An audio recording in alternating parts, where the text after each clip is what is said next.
Welcome, ladies and gentlemen, on this first activity of Fleet Europe this year on remarketing. I'm quite happy to be here. My name is Johan Verboer. I am, on the one hand, remarketing expert for Fleet Europe, and I will be your host today. I'm also board member of CARA, the European Car Remarketing Association. And luckily enough, maybe today's webinar is sponsored or is handed over to you by CARA. So this year, there's going to be a ton of new initiatives from Fleet Europe. He will keep you posted on all of this, a lot of new things that will happen this year. So quite excited to also take you through this at a later stage, not today. What do we have on the agenda today? So first of all, we'll hear from the chairman of CARA. What is CARA actually? Very short. And then afterwards, we move into the topic of today, state of health, battery state of health for electric vehicles. Probably one of the most spoken elements of today's remarketing world. So therefore, we will move over at that point of time to Roland Gagel, who has led a working group now for X amount of years within CARA, where they've created a state of health accreditation certification.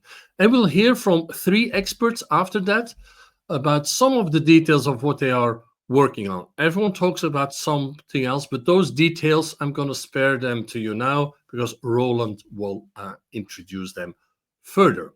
So without any further ado, I'm going to invite Luis Maria, chairman of CARA.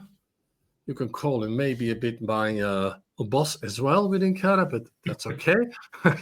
So Luis, welcome. I'm going to give you the floor and to share your slides a bit to introduce CARA to the people, to the attendees. All yours, Luis Maria. Thank you very much, Johan. Thanks for the good introduction. Hello to everyone. Good afternoon. My name, as Johan said, is Luis Maria Pérez-Serrano, and I'm here today as chairman of the European Car Remarketing Association, well called CARA Europe. And we at CARA understand that the remarketing of battery electric vehicles is one of the largest challenges that our industry is facing currently and has been facing for the last few years. And I think that still for the next couple of years, we're going to be quite busy with this topic. That is why we discussed with our well-partnered Fleet Europe the idea of organizing and sponsoring this event, which is an open webinar, which is fully dedicated to the topic. This is something that we expect will contribute to the discussion and the understanding on how a healthy remarketing of battery electric vehicles should look like, and what are the leverages that we currently have to make it more efficient and also more professional and of course also more profitable. For further details, I will let also my colleague Roland Gagel, which is also board member of CARA and leader of the working group on battery state of health. I will let him introduce the topic in more details, sharing the perspective that we have developed within CARA during the last few years, together with the best experts and leaders of the industry. So the result that you see or the perspective that we share with you is always the result of discussing with the experts, with the industry players, how it could look like and how we could make it more efficient. Later, we will also let the opportunity to three top experts to share their learnings, understanding, and we will go very much in detail. But before we dive into that, I would like to share a short introduction on our organization, CARA Europe, which is an organization that was established exactly 10 years ago, and actually that's why 2025 is quite of a special year for us because we are turning our 10th anniversary. We have today already about 50 members, which I will present a little bit later. We organize every year 2 physical gatherings in which we share insights, we share ideas, we take decisions on how we want to help the industry to be more professional. But we also host, especially starting now this year, different online webinars. Most of them, they're only for members. In this case, it's an open webinar, but most of the times are for members only. We have at the moment 5 running deliverables or working groups. We have 4 European Union intellectual property marks, some of them related to the battery health that will be presented later. And our aspiration is, of course, to be one common voice towards the market. Our goals are the goals of any organization who is trying to represent its segment, its industry. We organize events, we promote the industry at European and international level. We provide our members with a platform to exchange on best practices and, of course, establish a clear and a strong network. We adopt point of views, positions, like the one that we will present later on how a battery electric vehicle could be or should be tested. We inform our members about the developments that affect our industry, and we represent the interest against the European Union and international institutions. You might see the presentation with a little bit of delay. I'm turning the pages on the right way, but internet sometimes happens that way. But anyway, so now just to give you a short detail on the working groups and deliverables. The first one is, as I said before, the battery state of health, which is currently explained today.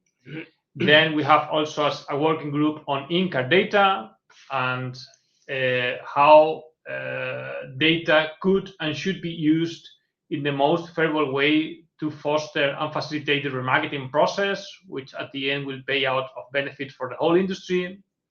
We have also the working group on CARA Academy with the intention and the willingness to provide training and share know-how on and have at the end the best professionalization of the sector.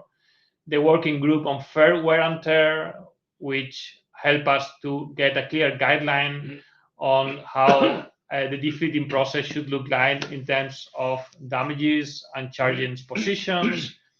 And we also deal with how sustainability which kind of role should sustainability play in the remarketing segment, which at the moment is very important. When we look at our members, we see that we have a very wide range of members who actually are differentiating between dealers, loads of data providers, leasing and fleet management like leasing companies, operation suppliers of all kinds around the remarketing industry, rental companies, auction and online companies who deal in the online world only. And that represents what I said before, the almost 50 members that we have nowadays as active part and active members of CARA. Of course, now I would like also as a last message to launch a message on the beauties and the advantages of joining CARA Europe. So if anyone of you who is listening today feels that this is something that could be interesting for you, I will give you at least a few arguments about it. First, by being in CARA Europe, you get unique industry insights that coming from top players in the market. You get the opportunity to network with decision makers, so with the companies that are really having a strong impact on our industry. You will help develop the industry standards. So what are the standards that should be ruling our industry? You will definitely create synergies to benefit your own business, learn about new market trends, what is upcoming, and at the end, of course, you have the chance to give our industry, which is a very relevant and important part of the automotive industry, the voice that it needs and it deserves. So if any one of you feel the need to contact us, here you have some contact details. So CARA Europe, you can just send an email, get an interest, and we can get into discussions. But I think that the most important thing today is that we now jumped into the topic that it brought us today. How is the battery state of health? How it should be checked? How it should be tested? What are the opportunities? What are the challenges? And for that, and to get into detail, I would like to pass the word to my colleague Roland Gagel. Just one question, Luis Maria, before we move to Roland on this. A question I had here on my WhatsApp from someone. They didn't dare to put it. I don't know, but how? Because of course there are a lot of initiatives that is being done within CARA. How does this work with other associations? Because of course there are a lot of associations working on some of the same things, almost. So how does this? What does CARA on that respect actually? That's a pretty good question, Johan. I mean, we realize that. I mean, let's take the example of today: the battery state of health and the remarketing of electric vehicles, or the electrification of the sector. This is something that, of course, that not only affect us in the remarketing part of the business, but also affect dealers, workshops, manufacturers, fleet companies, and for that, of course, there are other associations which have the focus on those particular segments. And what we usually do is that we deal and get in contact with them to, within possible and where our interests are common, unite point of views to then lobby on those. That is the case, for example, with CECRA. That is the case with the Vehicle Remarketing Association in the UK, which at the end is also having very similar interest to us. And with ASEA, we are in discussions regarding the battery state of health as well. I mean, to what extent can we share and adopt common point of views? And what we have realized in our discussion with all these different associations is that many points or many topics are common. And it's not difficult that we also find common opportunities and statements that we want to share with authorities at national or international level. And of course, by being together, it helps us to increase our power of convincing these other actors. Okay, no, good. So indeed, there's a widespread of sharing and trying to find a common voice, which I think is great. Thanks a lot for your intro, Luis Maria, and the contact details we will add again at the end if people want to get in contact with any of the people there. Okay, thanks. And then we want to invite Roland Gagel. Voila, there he is. For explanation on what has been done in more detail in this state of health, battery health working group. So I leave the word to you and to your slides as well. If you share your screen or presentation, it starts to. Okay, great.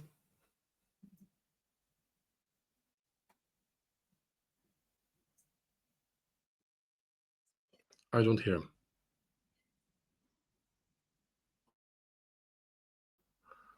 I think you're on mute, maybe, Roland. Let's see. We had this great idea. Yes, now you're. We had this great idea to have one speaker, and of course, because Luis is gone, but now I've opened my speaker. I hope the audio is okay now.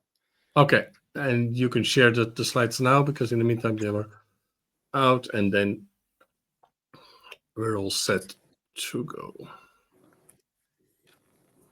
Okay. Sorry. No problem. Sorry for the. Okay, now we hear you. Sorry, yeah, we had a good idea, bad executed. So it should work now. Let's go and start the presentation. You can see and hear me? Great. Okay, very good. So thank you very much for the introduction. I'm here to present to you the battery state of health work group and what we are doing in this work group in the with regard to pushing for an industry standard and working with other associations. The work group is actually, and I looked it up, we had our founding session in August 2021 and started this with defining our objectives at that time, which was to facilitate specifically for the remarketing industry, how can we get trust in the battery of used electric vehicles with a focus on full electric vehicles. That at the other side is also easy to be communicated to buyers and ideally would be an independent assessment based on a certification, so it is kind of standardized in the industry.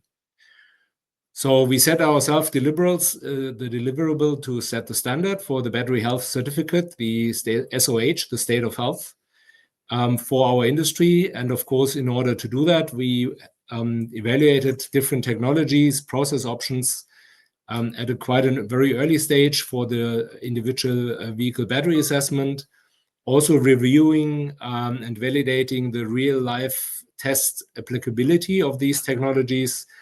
So the people who work along with it, remember we did this really on a compound under the classical situation in the remarketing when the car is really defleeted and inspected from one of the inspection companies.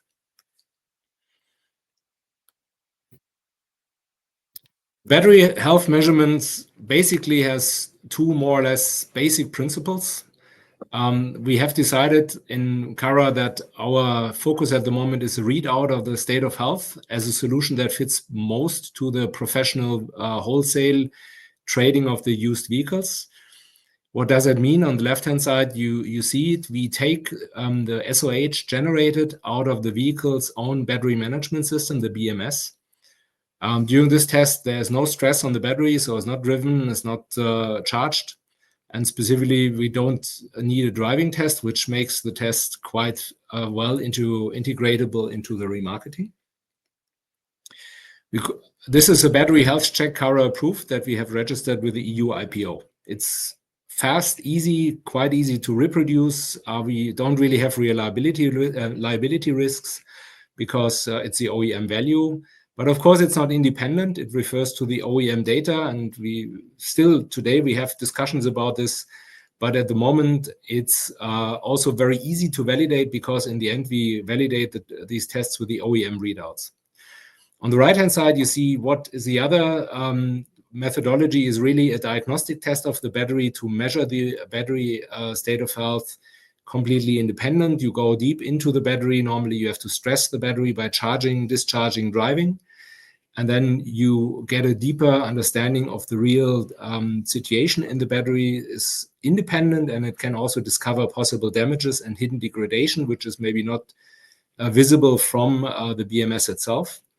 We've looked into this option, and we currently do not see a viable possibility to validate these tests. It's simply a very complex operation to do such a validation, and we leave it for the moment on the shelf.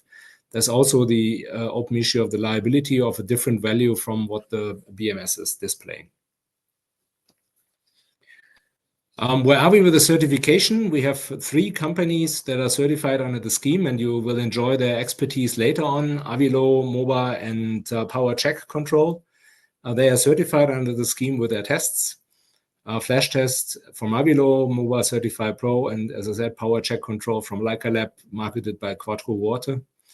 We have 2 more applications running at the moment. Autel Europe, they are under certification for the Blitz test and also My Battery Health.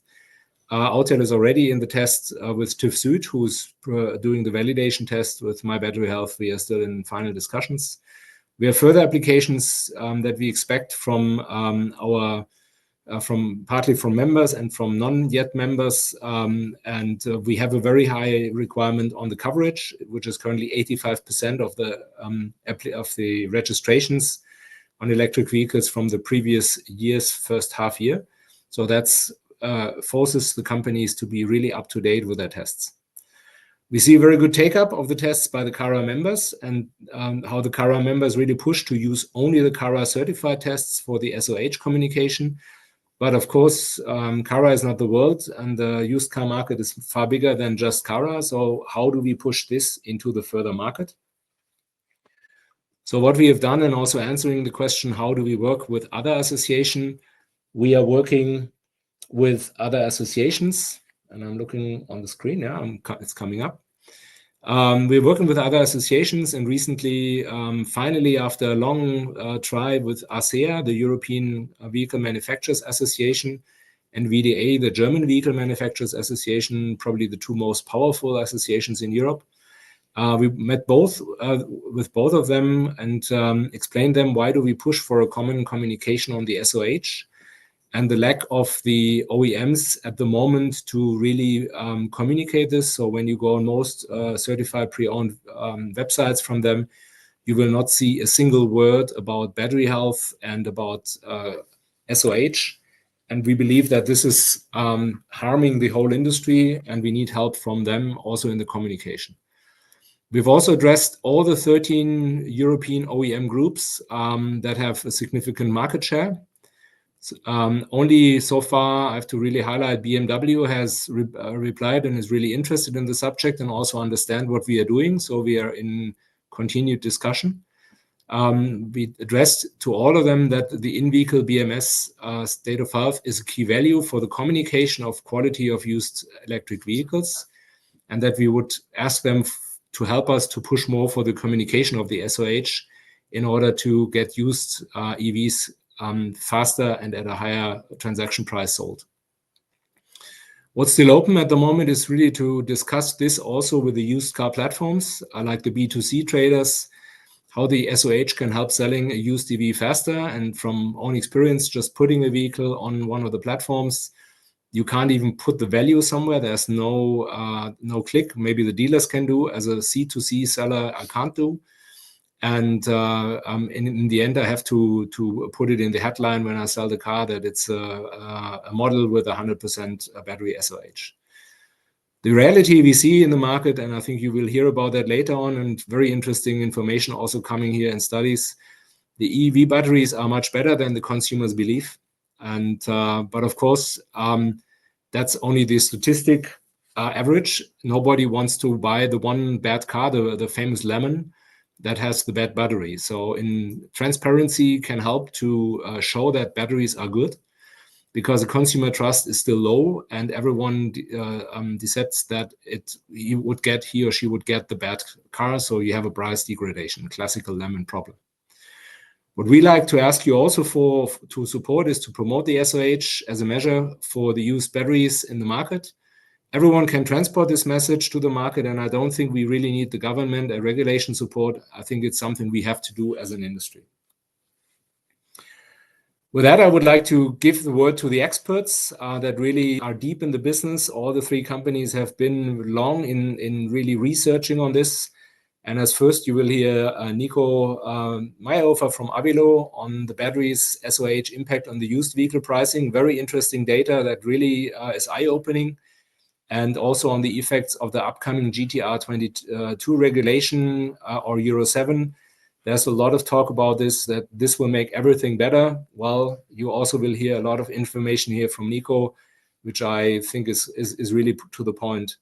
After him, Gilles from MOBA will talk about the battery systems we will have and the battery degradation data. Again, deep insight into what goes on into the market and valuable information. And last but not least, interesting also the position from Leonardo, who will be here for Fabio. Fabio, because of a personal problem, cannot join today, unfortunately, but Leonardo Spaccone, the founder of Leica Lab, will actually explain us about SOH testing and also the battery impact of vehicle to X. And with that, I would like to hand over to the gentleman for taking over the presentation. I think Nico is next on stage.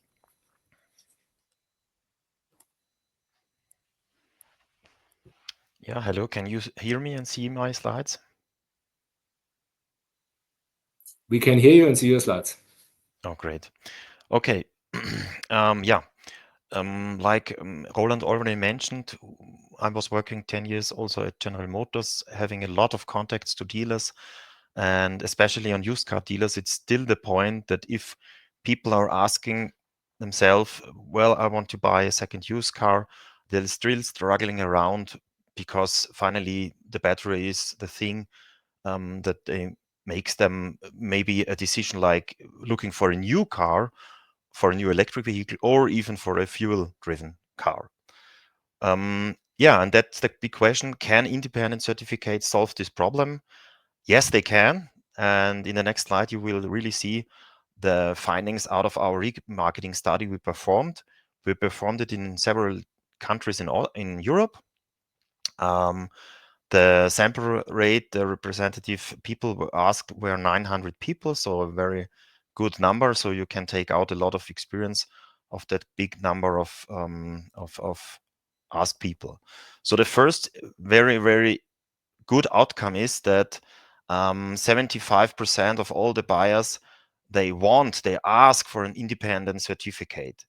They like it. They ask for that. That's one of the outcomes, and that was surprising for us. So people know what is a certificate, and they ask for that. Another outcome is that 81% of the used car buyers consider car dealers with an independent battery report as more trustworthy. That's also a very good thing. And on the opposite side, that means that 90% of the dealers are seen as not that trusty, which is not so good, of course. And that's the most surprising outcome, that customers are willing to pay at least in those countries, as an average, between 550 and more than 1,000 euros more for a vehicle with an independent battery report. That was really one of the most important outcomes of our story. Yeah, finally, or nearly finally, the e-car remarketer sales opportunities increased by 36%. It's a potential if you put a certificate, if you include it to a sell used car. That's also very interesting.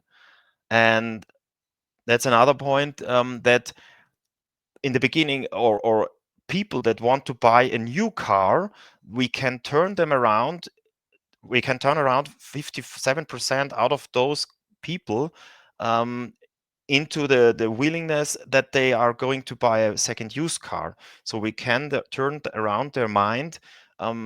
Before they only wanted to buy a new vehicle, and after they were told that there's a certificate on the car, on the vehicle, on the sold second used vehicle, then they consider to buy a second used car. And that's very good.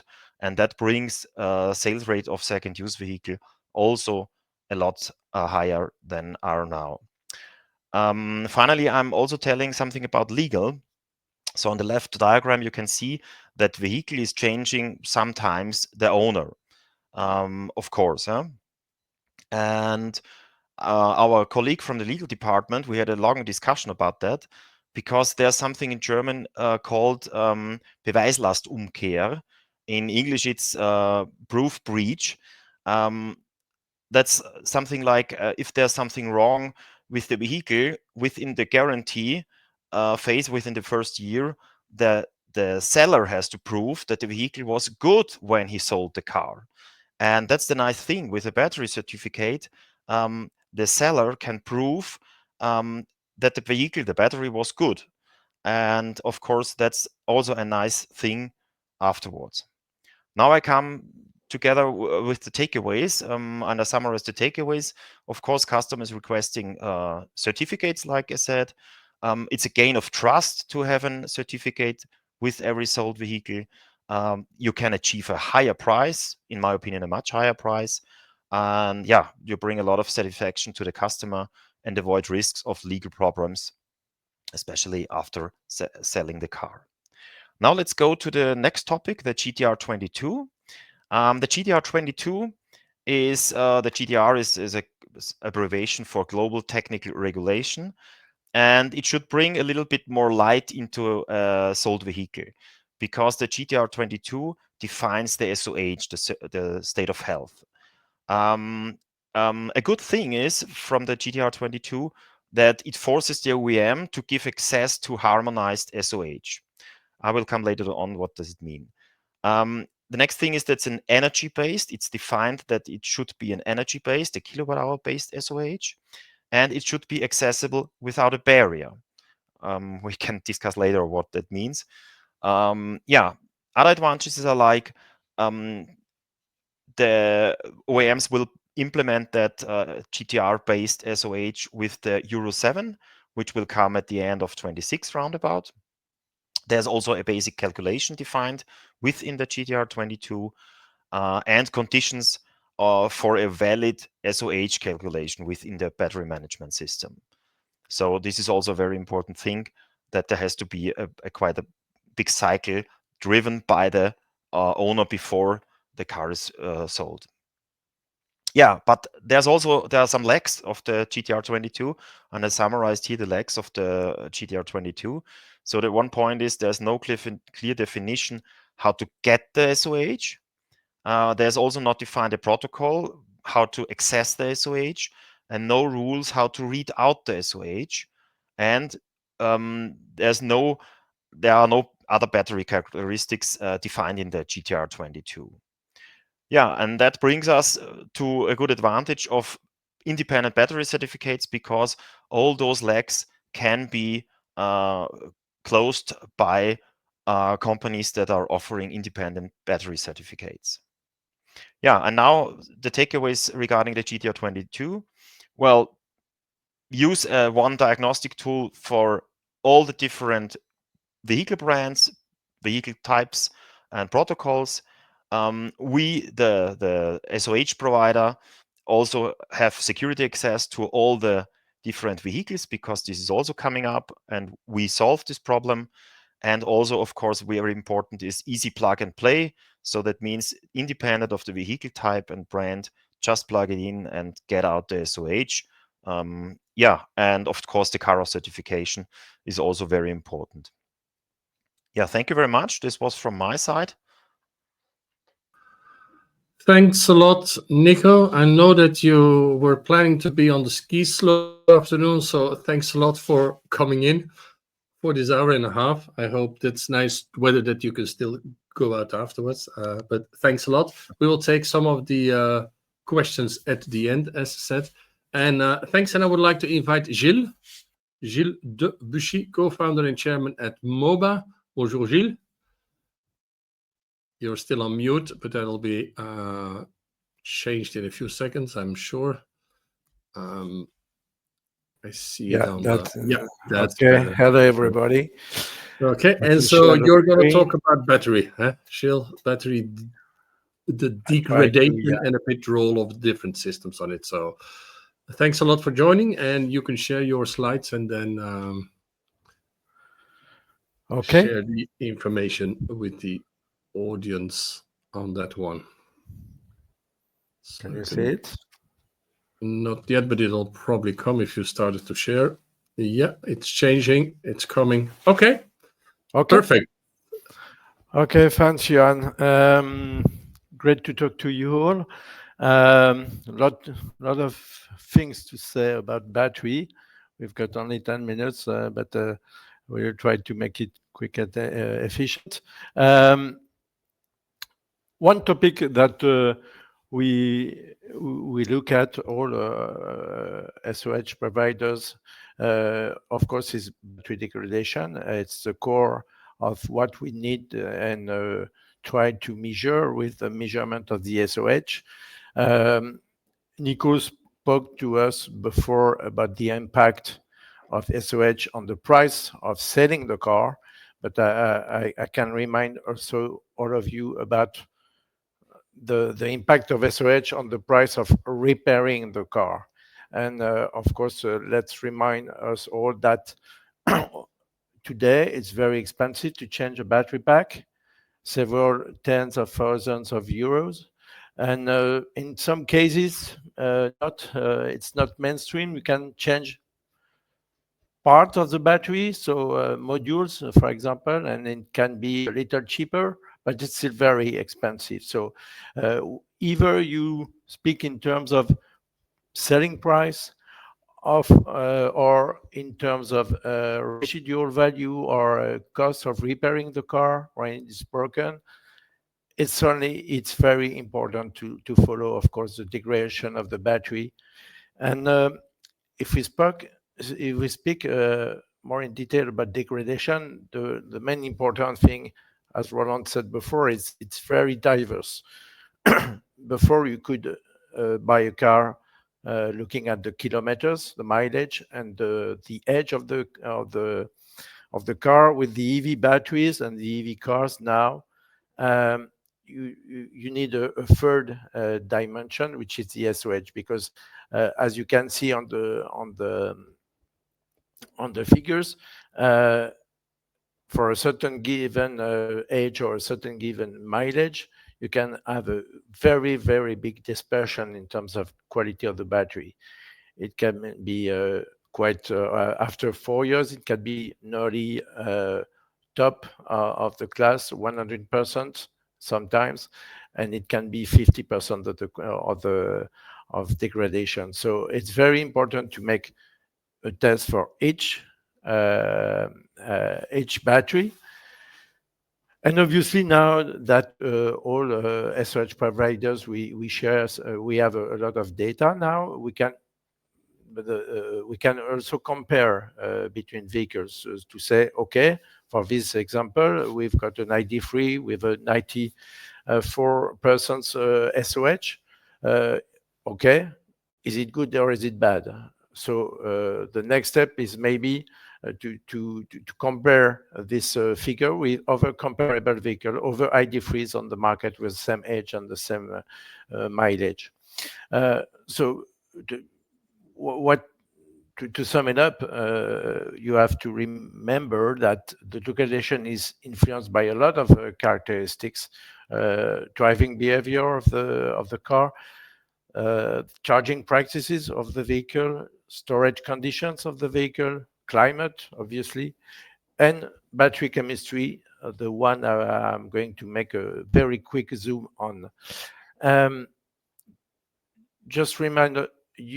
want just to remind you the main two chemistries that you can have on EV batteries now. It's always lithium neon, and you can have nickel manganese cobalt, NMC, or LFP, lithium ferrophosphate. Historically, it was more NMC. The performance of the battery was better in terms of ratio between capacity and weight, so it was more NMC at the beginning. And more when as the technology evolved, the LFP is becoming mainstream because, okay, the specific energy is less, but there are other advantages on this kind of battery. And for example, the lifespan of the battery, the number of cycles you can have on the battery is better with LFPs. A good example as a manufacturer to the manufacturers that took it into account is Tesla, because at the beginning of the Tesla models, it was more an NMC technologies, and now they, little by little, they came to LFPs. And that is very interesting in the market, because it's not the same if you buy a Tesla that has an NMC technology or a Tesla Model 3 that has a LFP one. We made a study on something like 1,000 vehicles last year, and we clearly saw that so it was all Tesla Model 3, and we compared the degradation of the batteries that were LFPs and NMCs. And you can see in the figures that it's really clear that LFP batteries degraded quite less than NMC ones. So that's one of the many other characteristics of the battery that should be taken into account. We of course, the focus should be on SOH. But as Nico said before, and Roland, there are other characteristics of the batteries that should be taken into account when dealing with the EVs. And little by little, we are going to help the industry and the CARA as an organization to better take into account these other characteristics. But of course, a lot of work to do, but quite a good perspective to deal with. And for example, just to finish on this topic, you can very easily make some quick calculation when we trade in a car, or if you want to sell an EV. You can have a look at the number of cycles that have been performed. Usually, some cars give the number of cycles that they have performed. Some other, you have to rely on the certificate we provide to see to have an estimation of this number of cycles, and based on that, you can estimate sort of what is the time to the end of life of the battery, or the number of kilometers you can perform to the end of life of the battery, and so that is sort of indicator that you can rely on also to better understand the car and to make a better purchase or better sale of the car. Okay, that's it for me. Thank you for your attention, and I will be pleased to answer other questions later.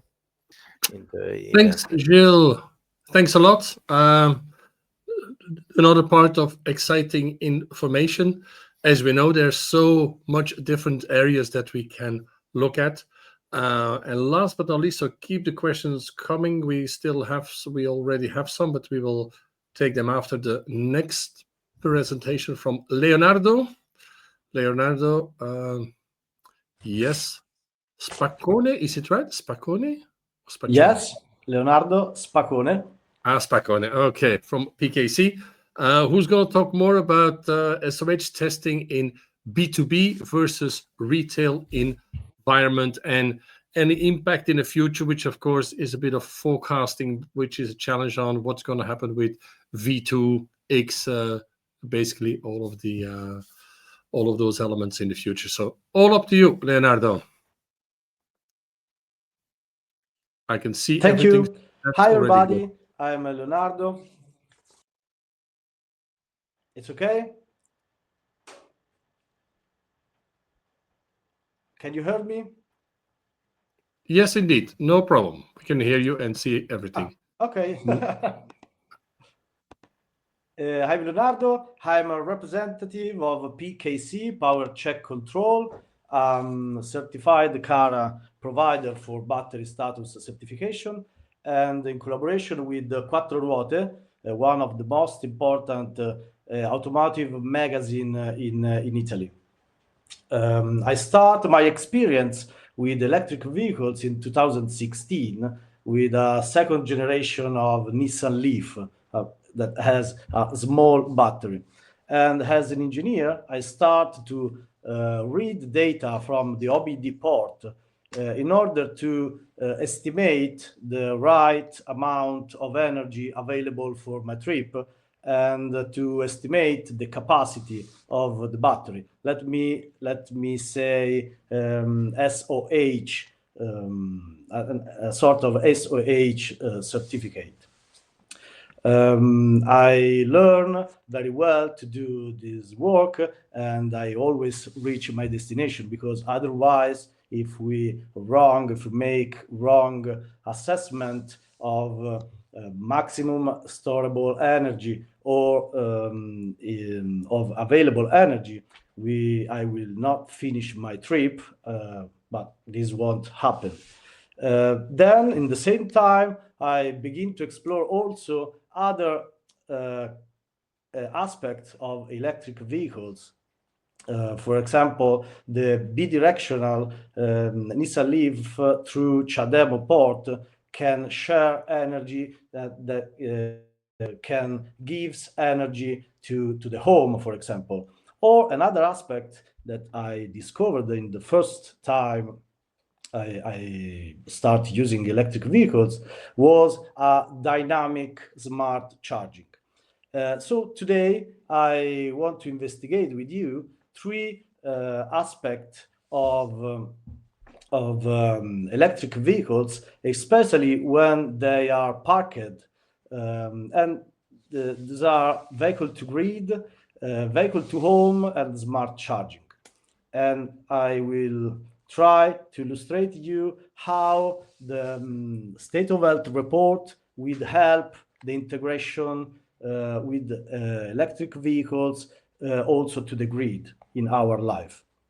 Let's start with vehicle to grid is the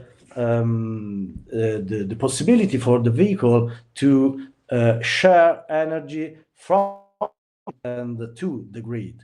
So, for example, if in the future when renewable energy will be more developed, now we are at 50% more or less. For example, if we have exceeded energy production from renewables, vehicles parked can be hacked as a big battery that can charge and can take all the exceed energy from the grid. On the opposite side, when renewable energy goes down and the grid request was higher, cars can act as a big battery pack feeding energy back to the public grid. So the goal is to support the demand balancing. It's not for free, because every time we move energy onto a battery, when we charge it or we discharge it, we are increasing a little bit the degradation. So an estimation of the degradation can be made, for example, using data from Volkswagen that set some limitation of vehicle to grid using 4,000 hours of running for bidirectional connection, or 10,000 kilowatt hour has amount of energy shared.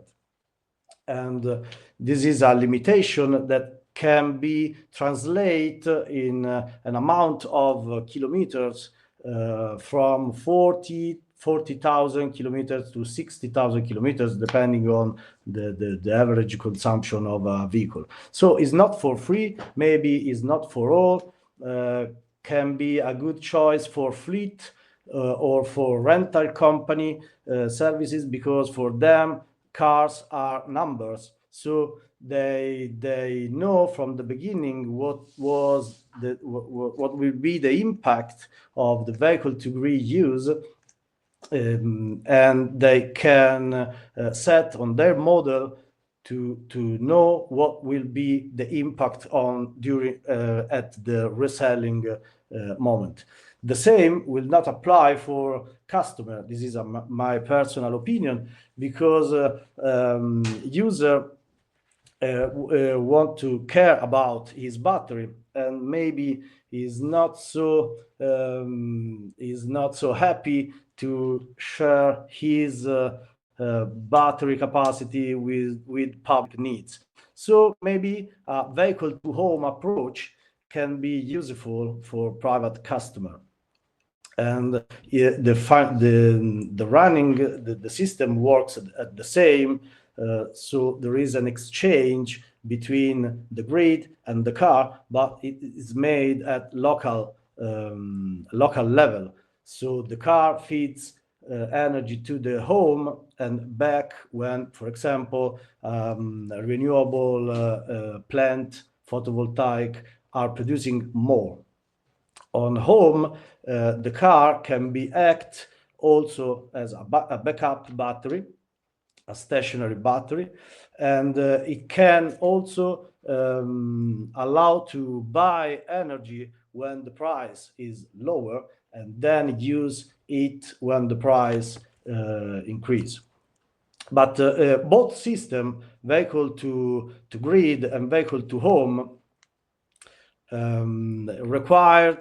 usually requires an expensive infrastructure, bidirectional infrastructure, usually implemented on the direct current side through CCS combo or CHAdeMO for the first vehicle as Nissan Leaf. But there is another approach, interesting approach, that is the smart charging, that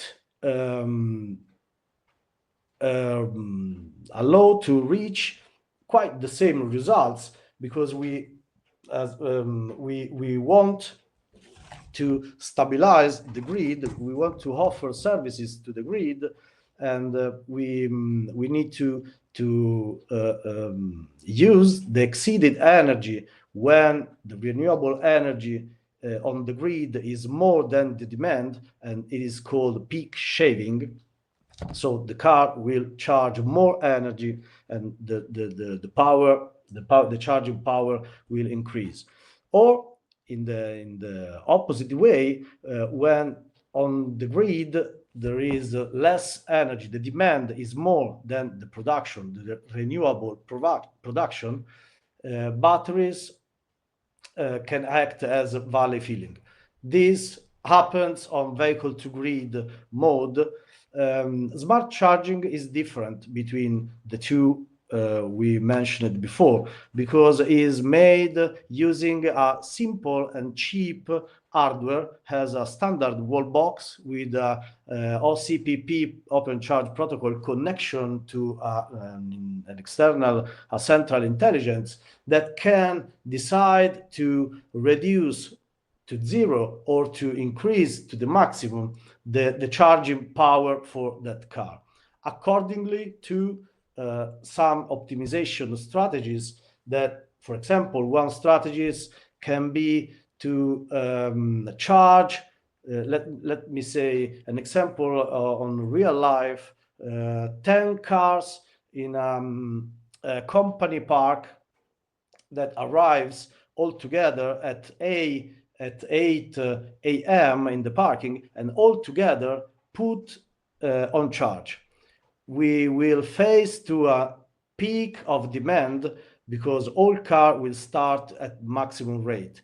This is a scenario without smart charging or without control. That is the scenario that is a common scenario in the present moment. And after 1, 2, or 3 hours, all the car will be filled up at 100%. Then the grid request will be zero, and maybe the production of the renewable plant installed on the roof of the company will not be used, and the energy will be sold at a price lower than what we pay for the early charge. So what could be a good strategy? To charge the car only with the surplus of their own renewable plant. But this exposed to a risk, because if someone has to start for a trip, maybe don't want to wait the sunshine, or want to start with 100%. So what is the solution for us is a trip planning optimization, optimized with PK, with certified data. So we know the size of the battery, we know what is the destination of our customer, because he declare heat, and declare heat also the destination and the departure time. So a user can help the system by declaring destination and departure time, will help the system to optimize charging, to balance the grid, and reduce unnecessary energy demand. So maybe the output of the solution will be the best solution to start a trip will be not to fully charge, but to charge up to 65%, because car will arrive at the next high power charger in the best condition, with low level of state of charge and a good battery temperature. So thank you from. Okay, Leonardo, thanks a lot. And I would like to invite the other presenters and Roland back in the room. We have got time enough to take the Q&A. So thanks all for sharing. So everyone has taken a bit of different topics. I know that Leonardo, Nico, Gilles could have all talked about the same thing. They're all experts in almost everything. So, but I think they've nicely split the tasks. First, would like to take two questions that came in the groups, and first also Gilles, but then also afterwards certainly Nico, Leonardo, feel free to jump in. I think the slide. Let's go back to your audio. It's too bad. Sorry. Okay, yeah. One of the questions from Manuel was to be sure that we had a slide. I think it was a slide with the LFP batteries, where the percentage goes down the more mileage you do. I think, Gilles, that was one from you, that if you do from 0 to 30,000 kilometers, the degradation is higher versus on 10,000 kilometers. So is it the effect of mileage, or is it more the effect that the first 30,000 kilometers has a higher degradation than later on? You got it. It's exactly that. The curve is like that. Okay. I don't know if I'm in the good. So yeah, that's for sure. The first years are the ones when the degradation is faster, and it's going quite slower, afterwards. And that's why what Roland said before. That's why we can see that in the end, after a really long period of time, the result is not so bad for degradation, because at one stage the degradation is less quick, and some cars, obviously, some really known cars like Tesla, you can have really a lot of kilometers with a really good battery in the end, with a good degradation. Yeah. So actually, that means that mileage, certainly higher mileage, has less effect on the quality sometimes. And if we then add the fact that service is much less of a challenge than on ICE, certainly if it gets 120,000, 150,000, it's almost a very good opportunity there. I think, Nico, you've also have got a lot of data on this as well, huh? Yeah, I also wanted to add to Gilles that I agree on that, but we also recognized that especially 0 mileage kilometer cars, that not all have 100% of SOH when they are new. So they are also delivered with an SOH below 100%. So that also seems that they are aging at the beginning faster, but it's not always the truth. So very often, but not always. Sometimes you get a new vehicle with 96%, 97%, and that seems that they are, when you make an average, it seems they are aging at the beginning faster. Okay, so that's also a very big impact. Good. We had another question from Andreas in the chat, and I think it's a good one. It's a hard one probably to answer, but what percentage is acceptable for customers? I've always had a bit of a challenge with this percentage, because percentages put a clear focus on what we've lost, basically. Yeah. So does anyone have in their research something that for how many people 85% is acceptable, for how many 75? I don't know. Anyone can answer that question from your sides? Yeah. Obviously, there are a big marker, which is the level of percentage to activate the warranty. So that's something that people have in mind. But apart from that, I would say the people more and more are looking at the autonomy that is represented by this percentage. Because if you don't have a big need in terms of autonomy, maybe you prefer to buy a car with a 75% SOH, but you buy it, obviously you will buy it for less money. And maybe for you it's a good opportunity because but obviously the I would say the trigger number is really close to the warranty, the level of the warranty. That is the only figure the people have in mind.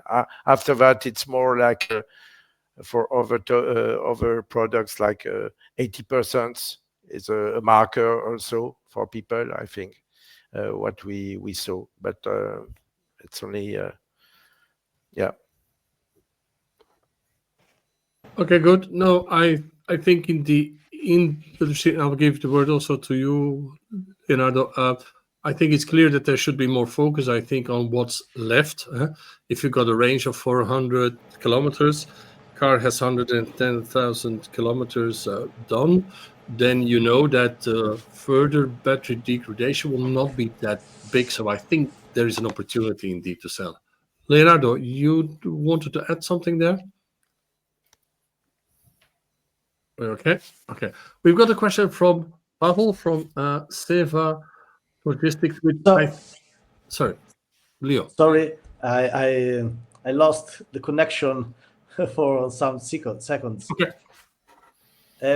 What I think is that we need to try to begin to explain to user that the degradation on a battery is something that is normal. If we communicate with them only a percentage, they was afraid of electric vehicles when was new at 100% of SOH. Then they were afraid more when the SOH decreased to 80%. So we need to clarify them that they have enough energy to use that car, and we need to help them to simulate their future behavior with that vehicle to know in advance before purchasing if that vehicle with that remaining capacity is good for their needs. So I think a planner is a good way to simulate this kind of behavior, and is a good chance for reseller. Mm-hmm. Good. The question from Pavel was, and I think there's, in general terms, I think we know, but there's still a lot of confusion. And if I talk to friends, they all have another idea. But the question from Pavel was about what is the best use or charging practices in a BEV. We also had another question where they say if you do more mileage per year, of course, you will do much more fast charging, which also has an impact. So do we have a common view on that? I think we all know that fast charging is worse than normal charging. High speeds probably as well. So Nico, you can comment. Yes. My say is always charge always as slow as possible. For example, we are charging our fleet with 2 kilowatt if it's possible, if it's not necessary, which is normally for all our, I think it's 16 cars already in the company. 15 of them are charging with 2 kilowatt every day because, yeah, it's like that. And so always charge as slow as possible. Then if you charge fast, also as slow as possible, and especially in the lower range of SOC. So it's better to charge it from 0 to 30% than from 30 to 60%. That's also a very important thing. And yeah, and the most important thing is not to park the car with a high SOC. So that's the most impact on aging of the battery. So if you park a vehicle 20-30 hours, which is normal a day, with 100%, the aging process, the calendary and aging is very, very fast in comparison to 90%. And maybe the people are asking which percentage is the best. Well, from the physics, the best would be 10 or 20%, but that's totally uncomfortable, of course. And the self-discharging of the vehicle is also a thing that it's awakening every day or something like that. So I'm always saying, if you don't use the car for long distances, keep it at 50% as maximum and start charging when it's reaching below 20%, so roundabout. And that's what turns out of our studies the best way of treating a battery. And of course the temperature is also, if you have an access to a garage in winter, use the garage. If you have a carport, use a carport. Of course not in the south of Italy. There you can park the car also in winter outside. It's also fine. But yeah, that's the point. So Gilles, indeed, there was, I think, good weather or high temperature, like in Spain, for example, south of Spain, is worse than probably cold. I've always heard. Is that true, Gilles? Yeah, for sure. High temperatures are not good at all. So you should park the car in shady areas in the summer, and the cold is especially bad when very cold temperatures are bad when you use the car, and even if you park it. So saying that cold is better or not than high temperatures, I don't know. It depends also on, because you are never exposed the same way to cold temperatures on high one. So the best tip is to avoid any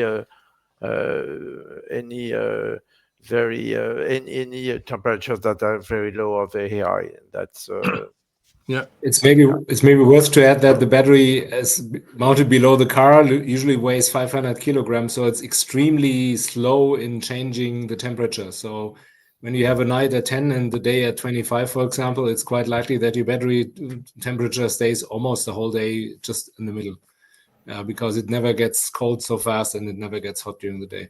On experience.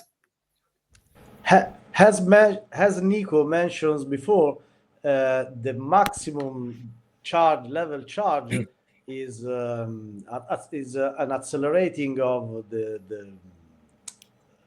degradation process, but the same apply also with very low battery level. That is easy for a fleet company, for example, that they leaves car parked and remain there for more than 1 month, and maybe the battery will reach a low level and is dangerous. At the same level has maximum charge. Yeah, that's a good point. I think Mercedes is writing in their papers, if you park the car below 20%, check every week the SOC, because of the self-consumption of the vehicle itself. Yeah, maybe sometimes something's working on. Yeah, and therefore I say it always recharge it if it's reaching below 20%.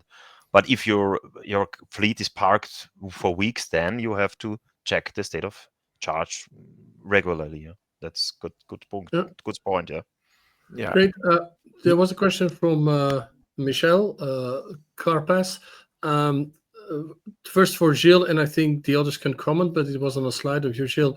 You mentioned that after X amount of thousand cycles, the car is end of life. I think it was 450,000 for LFP and 600 for NMSC. What level of SOH do you consider for the car to be end of life, or is it another aspect why it's end of life after that mileage? First of all this, it's really tricky to have general figures. We have to, Nico said before, that it's a problem of the average, and there are a lot of differences between cars, but you have to sum it up with averages. And what we call end of life is a state where when the battery begins to degrade very quickly, meaning that we said before that the level was going, the degradation was getting slower and slower with time, but at one stage it can begin again to drop very fast, and that is what is called end of life usually. But yeah. Okay. I have a question to Nico, if I may jump in. On the GTR 22, you mentioned that it will start 2026. When do you expect that this will really hit the used car market? Because it's a new regulation that usually kicks in for new type approval and then for new registration after some time. I heard from big OEM customers from us that the realistic start they think is 27. That's what they say. And for new vehicles, and like the audience from leasing companies know, I think the shortest standard leasing time is, I think, a half a year, like for business cars, for fleet cars. So I think end of 27. So that's my assumption out of that, what I heard from Mercedes, from Hyundai, from other big companies. Yeah, that's realistic, because also the Euro 7 is not like defined as starting with end of 26. That's what OEMs told me. That's their experience. Roland, do you have any specific questions that you still want to ask your? I had another one for Nico on the subject on the reliability and the warranty. Have you any insights from the customers, be it end customers or also dealers or manufacturers? Because you brought up rightly the point that showing an SOH when selling a used vehicle can help to mitigate liability on the warranty for the used car. Despite, I mean, looking away from the fact that you have a manufacturer warranty normally on the used car still ongoing for the battery, but you still have, of course, even when you sell, you have a warranty. Do you have any feedback from the market here? How customers react on this, that they really see it as well as a benefit? You mean even if they have a guarantee, a regular guarantee, or what do you mean? Even if with, I mean, okay, when you, for example, as a car dealer, I have to give the warranty on the used car under European law. And so do they see the benefit that with a certificate on the battery, they do not have a risk at this side?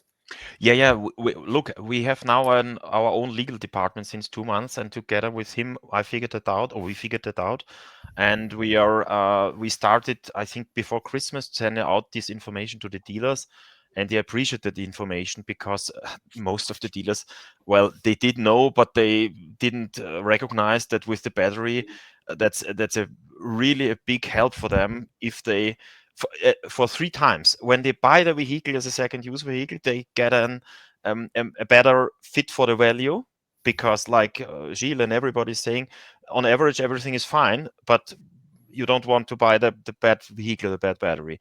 The next time is when selling the vehicle and you offer a certificate, much more trust, etc., etc. But the third advantage is like the legal component, what we discussed before, or we discussing now, that within the first year, the dealer can say, well, here is my certificate, I checked the battery, and that was the SOH. And that's really cool for him. And I think and therefore I brought that slide today, because I think that also the audio, the auditorium, that's a very good news for them, that it's also helping in that case of problems with the customer, or the customer is complaining something. Okay. Okay, I just want to take one, but I will answer it first, and then if you have got comments, if you don't agree, feel free. Paul Verkinder from Targa Telematics asked the question whether the growing battery capacity currently of new vehicles will put a strain on residual values in the future. We've long debated this, and heavily in a lot of RV committees and everything. The general feeling is that with the current range, or for example, my vehicle who had a range 2 years ago of 500, who's now maybe at 470, and maybe in winter goes to 400 or something around that, probably will always be suitable for second-hand customers, around 70% of all second-hand customers. So I believe the fact that currently or in the future there will be new vehicles with 800, I don't think they undermine my vehicle a lot, unless they are, of course, sold at the same value, which I don't think so. So I think at a point of time it ends for the average used car customer. So at a point, of course, if you now sell a used vehicle with 150 kilometers range, the case for that is for a few people, maybe 10%, 20%. So in general, the feeling is that the growing battery capacity is not really putting a big pressure on current vehicle RVs. I don't know if anyone of the group has a feeling around that. Well, there's a sorry. No, I said I agreed. Nothing more to say. Okay. Yeah. There's I think there's always a relationship between the price as well as the range, the achievable range, according to the SOH that has that battery. And yeah, with the increasing capacity of the battery, the range will be less important, except those people that have to drive a wide range to the company, to work and back, and have not the possibility to charge the vehicle. That's, I think, always a thing, and that will always. But I think even a battery 60% SOH will find the buyer, because my mom, for example, she's lucky even with a 30% of SOH, if it would not be the end of lifetime of the battery. But because she's driving just to the supermarket every day, and that's it. Yeah. And there's also a factor that plays a role, just to add on this last one, is the charging speed. So, I mean, of course, when you have a small battery and a low charging speed, that is not really usable for long distance. But if you have a very high charging speed, maybe the upcoming 800-volt systems, which are in a lot more and more cars that can charge with more than 200 kilowatts peak power, then that's what you do normally when you really go a long distance. And then and that's when you really need the autonomy, the range, but you don't need it for your day-to-day drive to the office when you go 30 kilometers one way. Maybe you can charge that easily maybe overnight. Yeah, maybe sorry, Nico. Gilles. Yeah. Just I wanted to add to what you said, Johan. We spoke. You told us also that electric vehicles were more reliable in the long term, and so the good news for the residual value is the battery will be not top of the class compared to new vehicles, but all the other elements of the car would have been preserved. The motor would have been will be okay. So in general, the rest of the vehicle, not the battery, but the rest of the vehicle will be in a very good shape. So it's also something that will preserve the residual value of the electric vehicles we see on the market now. Well, another important aspect is more than range for me, because everyone is used to evaluate only the range, the remaining range. We make some simulation with the same car with 77%. It's okay? Can you hear me? Yes. We make some simulation on the same route from Milan to Rome, 500 kilometers, with the same car with 100% state of health, and then with 80%, so the expected remaining energy after 10 years, more or less.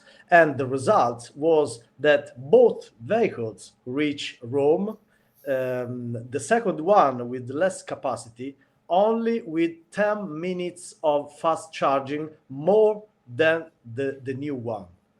So the difference is needs to be explained to the customer, because they all, if we only refer to the range without keeping into account the charging network that is very, very developed in this moment, we are not able to explain what is the best use of a second-hand vehicle, also with 60% of a remaining capacity.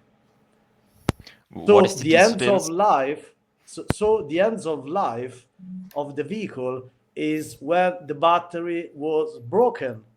So you can find a good second, third, fourth user for the more degraded battery. What is the distance for your simulation? What was the distance? How many kilometers was it? 500. Okay. From Milan to Rome. Okay. So we did motorways on motorways. Okay, we did simulations, and we did also tests, because we have also very, very old vehicles, and there are two aspects. In my opinion, long distance, we simulated for 1,000 kilometers, and then there was a big difference. And another issue is that we also have to take into account that related to the degradation of the SOH, also the charging speed is going to be limited. That's a really big point, especially in Tesla. And we checked documentation of some brands, and they are right now, two of them, the charging speed may decay with the aging. And that's a point. And we have a Model S, an old one, and we have a Model 3 with an LFP battery, which is the opposite what Gilles showed. That's really a bad vehicle, bad battery, and the charging speed is that low now. And the question is, in the future, maybe the brands will make it for all the vehicles the thing that they will reduce the charging speed with an increasing age. I am a little bit afraid of that they are doing that, because they're putting that already in the paper, at least two brands. And now they start to write, but is the reality, is the realistic behavior of old battery to charge slower than a new battery. But we can estimate this power reducing on a long trip, and the estimation is something of minutes, not hours. So you can reach your destination even on 500 kilometers, also with a second-hand battery. This is very important, and it's a crucial topic to communicate with customer. Okay, Leo, Nico, Gilles, I think we can go on for another hour easily. And I think looking at the question that came from the audience, I think it was a very lively, good debate. Thanks a lot for this. We've had a lot of questions that we will certainly also share to you. Roland, maybe to close with you, and we thank the other experts, certainly. And of course, we'll see each other back at all of the working group sessions, I'm sure. So, Roland, what's next? What's the plan? What is gonna happen in the future with the SOH that you're working on further with CARA? I think we got a lot of confirmation today that the vehicles are good. Electric vehicles are good. The batteries are living long, and everyone wants to avoid to get the one single car that in the cloud that we saw is somewhere down. Similar like we had that with combustion engines, yeah. So it can also happen to you. But the cars are good. Let's talk about it. I think this is a key point. We as the industry have to talk about it. We cannot wait for the politics or the regulation. It will not save our life in selling electric vehicle. I think this is really important. So the focus of the work group is now really in lobbying and working with multiplicators like, for example, the OEMs, other associations, and of course also here the audience, everyone who's involved into that business to really talk actively about that and overcome this the experience that people had maybe from their mobile phones, that where the battery dies after 3 or 4 years and goes into the steep degradation that Gilles mentioned, where you really have a very fast degradation of the battery. It will simply not happen with the electric vehicle. I used to say in the past, every technology that hits the automotive industry gets validated to really work, because they have to work from -40 to +80. And we see that also with the batteries and the electric vehicles. So let's talk about that, and I think we will create great value for the industry and also for the consumers buying the cars. Yeah. Just a last question with an easy answer. How many years does CARA exist this year, Roland? 10 years. 10 years. 10 years. So just a call to action. If anyone wants to join CARA, this year in summer, in June, there is a special event for the 10 years. So if you join before, you can still join that one because I've heard that it's worthwhile. But anyhow, Roland, all of the experts, Luis and Maria, thanks a lot for the input. I think it was a great session. You see all of the contact details here. Drop us a note, go onto the website, whatever. And if you got any more questions, happy to take them. Thanks, and see you next time. And Fleet Europe will keep you posted on the next activities. Thanks a lot.